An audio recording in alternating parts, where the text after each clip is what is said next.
जय श्री राधे, जय श्री कृष्णा। मैं डॉक्टर बालेश्वर चौबे आप लोगों से तर्पण के बारे में कुछ बताने जा रहा हूँ। तर्पण का मतलब ये होता है पितृयज्ञ। तो जो यज्ञ करने से व्यक्ति को फल प्राप्त होता है वही तर्पण करने से प्राप्त होता है।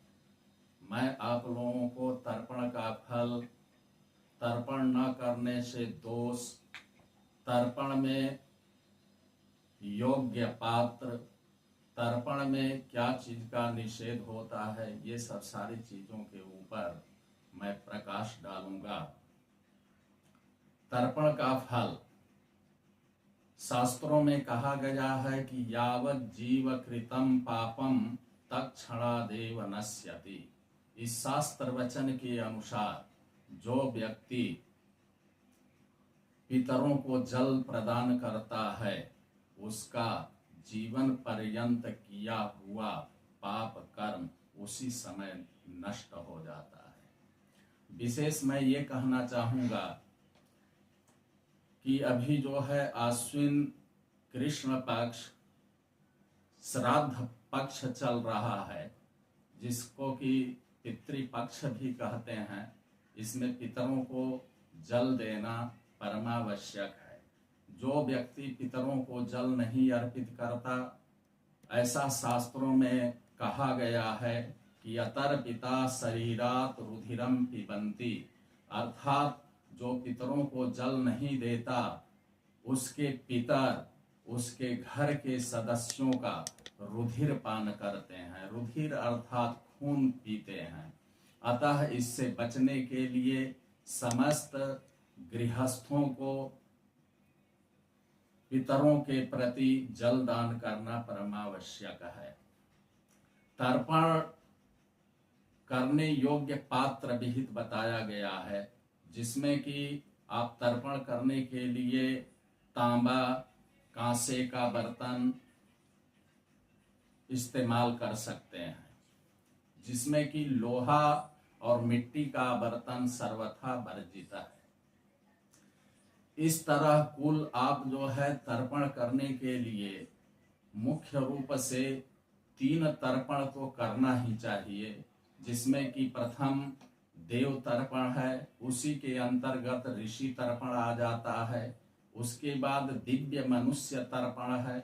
उसके बाद पितरों के प्रति पितृ तर्पण करते हैं, जिसमें कि परमावश्यक होता है कुशा। कुशा का महत्व शास्त्रों में बहुत बताया गया है। बिना कुशा का पितृकर्म संपन्न नहीं माना जाता। अतः पितृकर्म में कुशा अवश्य रखें। जैसे कि मान गए कि दाहिने हाथ में अनामिका अंगुली में पैती पवित्री बनाकर 3 कुशा का धारण करें और बाएं हाथ में 2 कुशा का पवित्री बना करके धारण करें। तत्पश्चात मैं एक विशेष बात बताने जा रहा हूं, जिसमें कि सप्तमी तिथि हो, रविवार का दिन हो, उस दिन तिल से तर्पण नहीं करना है। क्यों नहीं करना है तिल से तर्पण?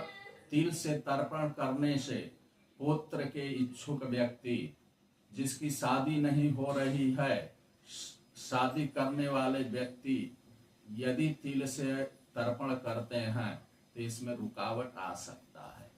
अतः सप्तमी तिथि और रविवार को दिन छोड़ करके बाकी समय में आप जो है तर्पण कर सकते हैं। और तर्पण करते वक्त तृप्यध्वम तृप्यध्वम तृप्यध्वम इस प्रकार बोलना परमावश्यक है। पितृकर्म समाप्त हो जाने के बाद सूर्यार्घ्य दान देना है, अग्नि का स्मरण करना है, भगवान विष्णु का स्मरण करना है।